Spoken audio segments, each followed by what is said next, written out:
Estamos sozinhos no universo? É o que veremos no vídeo a seguir.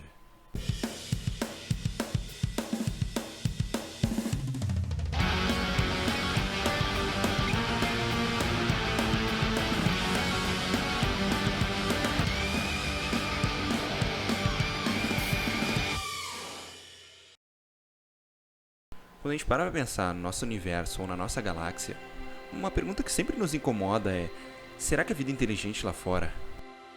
Em números, numa noite com o céu completamente estrelado, pode ser imenso, gigantesco. Porém, tudo que conseguimos ver é aproximadamente 2.500 estrelas, e quase todas estão a menos de 1.000 anos-luz, e correspondem a 1% do diâmetro da Via Láctea.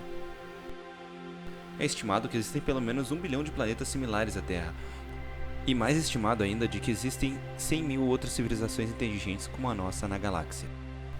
A SETI é uma organização dedicada a ouvir sinais de outras vidas inteligentes. Se os cientistas estiverem certos e houver outras 100 mil civilizações inteligentes na nossa galáxia, uma fração delas deveria estar emitindo ondas de rádio, ou raios laser, ou qualquer outra coisa para realizar um contato. Então os satélites da SETI deveriam estar recebendo sinais de todo tipo, certo? Mas não estão, nunca receberam. Ainda mais estranho, o nosso Sol é relativamente jovem em relação ao universo.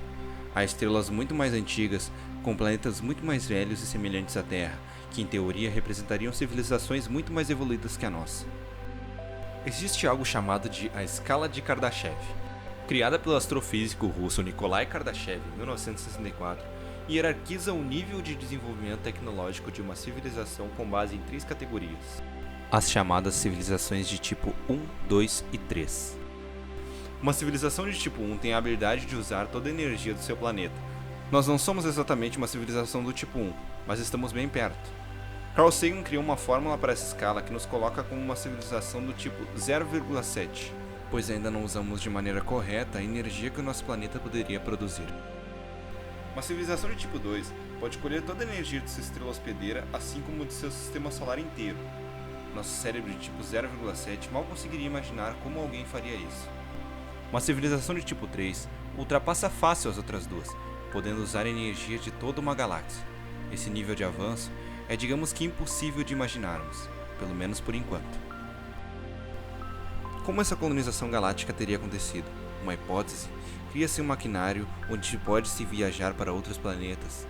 Passam-se 500 anos se autorreplicando e usando os materiais que se encontrarem no novo planeta, e então enviam-se 2 réplicas para fazerem a mesma coisa.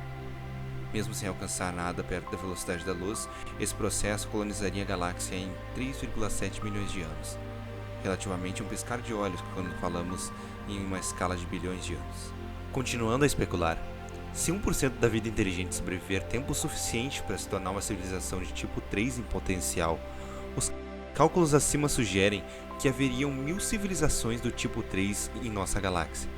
Dado o poder de tal civilização, a sua presença provavelmente seria fácil de se notar. E ainda assim, nós não vemos nada, não ouvimos nada e nem fomos visitados por ninguém. Sejam bem-vindos ao Paradoxo de Fermi. Espero que nesse momento do vídeo vocês já tenham deixado o like, pois é aqui que as coisas começam a ficar interessantes. Ainda não há uma resposta para o Paradoxo de Fermi. O melhor que a gente pode tentar fazer é conseguir explicações possíveis. Ao analisar as hipóteses mais discutidas sobre o Paradoxo de Fermi, as explicações que supõem que não há civilizações do tipo 2 e 3 porque elas não existem, e as civilizações que sugerem que elas estão lá, só que não estamos vendo ou ouvindo nada por outros motivos. Grupo 1. Não há sinais de civilizações superiores, tipo 2 e 3, porque elas não existem. Aqueles que acreditam em explicações do Grupo 1 recusam qualquer tipo de teoria do tipo, de que existem civilizações maiores, mas nenhuma delas fez qualquer tipo de contato conosco. O pessoal do Grupo 1 vê os números e entende que deveria haver milhares de civilizações superiores, e intui que pelo menos uma delas deveria ser a exceção à regra. Mesmo se uma teoria abarcasse 99,99% das civilizações superiores, o 0,01 restante se comportaria de alguma outra forma e nós perceberíamos sua existência. Então seria esse o motivo de não estarmos entrando em contato com civilizações superavançadas, porque elas não existem. Como a matemática sugere que existem milhares delas só na nossa galáxia, alguma outra coisa deve estar acontecendo, e essa outra coisa é o grande filtro. A teoria do grande filtro diz que, em algum momento entre o início da vida e a inteligência do tipo 3, há uma barreira. Há algum tipo de estágio naquele longo processo evolucionário que é improvável ou impossível de ser atravessado pela vida, e esse estágio é chamado de o grande filtro. Se essa teoria for real, a grande questão é: quando no processo evolutivo de uma civilização acontece esse grande filtro? Acontece que, quando o assunto é o destino da humanidade, essa questão é muito importante. Dependendo de quando o grande filtro ocorre, sobram para nós 3 possíveis realidades. Nós somos raros, nós somos os primeiros, ou nós estamos ferrados. Nós somos raros, já passamos pelo grande filtro. Uma esperança é que já tenhamos passado pelo grande filtro. Nós conseguimos atravessá-lo, portanto, é extremamente raro que a vida alcance o nosso nível de inteligência. Esse cenário explicaria o porquê de não existirem civilizações de tipo 3. Mas isso também poderia significar que nós podemos ser uma das exceções, já que chegamos até aqui. Isso significaria que há esperança para nós. Mas se nós somos especiais, quando exatamente nós nos tornamos especiais? Isso é, qual o passo nós superamos, apesar de quase todo mundo ficar preso nele? Uma possibilidade? O grande filtro pode estar no comecinho de tudo. Pode ser incrivelmente raro que a vida comece. Esse é um candidato, porque demorou 1 bilhão de anos para a vida na Terra finalmente acontecer. E porque nós tentamos exaustivamente replicar esse evento em laboratório e jamais conseguimos. Se esse é mesmo o grande filtro, isso significaria que lá fora pode simplesmente não haver vida inteligente. Nós somos os primeiros. Se já não tivermos passado pelo grande filtro, a única esperança é que, do Big Bang até hoje, as condições no universo estão alcançando um nível que permita o desenvolvimento da vida inteligente. Um exemplo de um fenômeno que poderia tornar isso realístico é o predomínio das explosões de raios gama, detonações absurdamente imensas que observamos em galáxias distantes. Levou algumas centenas de milhões de anos para que os asteroides e vulcões se acalmassem e a vida se tornasse possível aqui na Terra.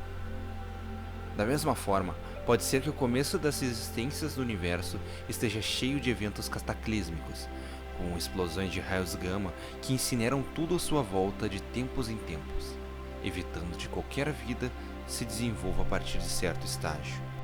Talvez estejamos agora no meio de uma fase de transição, digamos que astrobiológica, e essa seja a primeira vez que qualquer vida tenha sido capaz de se desenvolver sem interrupções por tanto tempo. Nós estamos ferrados, e o grande filtro está chegando. Se nós não somos raros e nem somos os primeiros, é de se concluir que o grande filtro deve estar na nossa frente. Isso implicaria que a vida frequentemente evolui até onde estamos, mas alguma coisa impede. Em quase todos os casos que a vida vá muito adiante e alcance a inteligência avançada, e dificilmente nós seríamos uma exceção. Um possível grande filtro seria algum evento cataclísmico que eventualmente ocorra, como já mencionadas as explosões de raios gama. Só que ela ainda não teria ocorrido e, infelizmente, é uma questão de tempo até que ela acabe com toda a vida na Terra. Outra candidata é a destruição possivelmente inevitável que quase todas as civilizações inteligentes acabariam trazendo para si mesmas, uma vez atingindo certo nível de tecnologia. É por isso que o filósofo Nock Bostrom, da Universidade de Oxford, diz que uma boa novidade é não haver novidade. Se descobrirem vida em Marte, mesmo que simples, isso seria devastador, porque eliminaria diversos potenciais de grandes filtros no passado. E se encontrarmos fósseis de vida complexa em Marte, Bostrom diz que seria a pior notícia já impressa em uma primeira página de jornal, porque significaria que o grande filtro está quase definitivamente à nossa frente, condenando toda a nossa espécie de uma vez. Bostrom acredita que, quando se trata do paradoxo de Fermi, o silêncio do céu noturno é ouro. E aí, curiosos, chegamos ao fim de mais um vídeo. Diga aqui nos comentários o que você achou de conhecer mais sobre o paradoxo de Fermi. Não se esqueça de se inscrever e de ativar as notificações, pois assim ficará por dentro de todos os vídeos novos aqui no canal. Deixe também aqui o seu gostei, pois isso ajuda bastante na divulgação do nosso conteúdo. Desde já, muito obrigado e nos vemos no próximo vídeo.